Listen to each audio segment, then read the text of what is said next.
Welcome back to Figuring It Out. I'm your host, Rachel Lee, and today we're going somewhere honest, somewhere a little raw, but I promise it's somewhere freeing. Because we're talking about the difference between what's wrong with you and what happened to you. Big difference, life-changing difference. One keeps you stuck, the other sets you free. But before we dive really deep into that, let me take you back to a moment in time when I was sitting in a parking lot wanting to cry inside my car because I was texting someone who had just pulled away from me emotionally again. And all I could think was, what's wrong with me? Why do I always end up here? Why can't I just be normal for once? That was my soundtrack for years. I didn't have the language for trauma. Didn't know what emotional regulation was. Didn't know that being in survival mode meant I was functioning, but not actually living. Because survival mode, it doesn't give you time to sit with your triggers. It just says, get up, keep going, don't fall apart, we don't have time. And when you've lived through pain, you don't walk out untouched. You walk out with armor. Really good armor, I just want to say. And reactions that protected you then, but are probably hurting you now. And you start asking, what is wrong with me? But the truth is, most of what you're shaming yourself for, it's not a flaw. It's a survival strategy. You don't need to fix your personality. You need to understand your protection. And it's not just about how we see ourselves, right? We do this with other people too. What's wrong with them? Why do they act like that? Why do they always ruin everything? But what if we just paused and asked, what happened to them? Not to excuse, but to explain. Because explanations aren't excuses. They're clarity. And clarity is what helps us protect our peace without carrying hate. And here's the part we don't like to admit.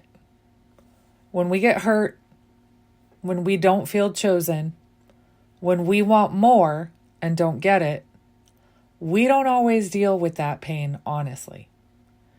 We don't cry it out. We don't self-soothe. We perform detachment. We slap on cold logic. We say things like, if they wanted to, they would. And sometimes that's true. But other times, it's just emotional armor. It's our pride dressing up like clarity. We use it to comfort ourselves, yes, but also to feel a little superior. They're weak. They're emotionally unavailable. They didn't deserve me anyway. And maybe they didn't. But when the subtext becomes, I'm the one who gets it. I'm evolved. They're trash. That's not healing. That's ego and pain. And we can do better than that. We can validate our worth without belittling someone else's wounds. We can honor our hurt without pretending we're above it. Because truthfully, I've been in seasons where I wanted to love better, but I didn't know how. I wanted to show up differently, but I was still learning, still unlearning, and still healing. Sometimes it's not if they wanted to, they would. It's if they knew how, they would. Or it might even be if they weren't drowning in their own survival, maybe they could. And yes, sometimes they truly didn't want to. Sometimes they didn't care That's real too. But not every failure is about malice. Sometimes it's simply about capacity. And discernment matters. But compassion does too. And neither should come at the expense of your humanity. And one more thing, really quick. If you're going to give someone grace, do it gracefully. Grace isn't loud. It doesn't need to post about itself.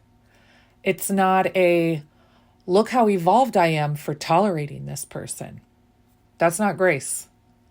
That's ego in angel wings.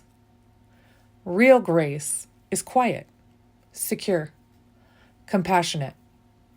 Sometimes it stays, sometimes it leaves, but it never needs to burn the house down on its way out. And silent boundaries are greater than loud judgment. Let me say this loud. Understanding what happened to someone does not mean tolerating harmful behavior.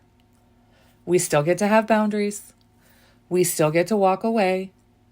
We still get to say, I love me too much to shrink down to meet you where your wounds live. Compassion and self-respect are not opposites. They're teammates.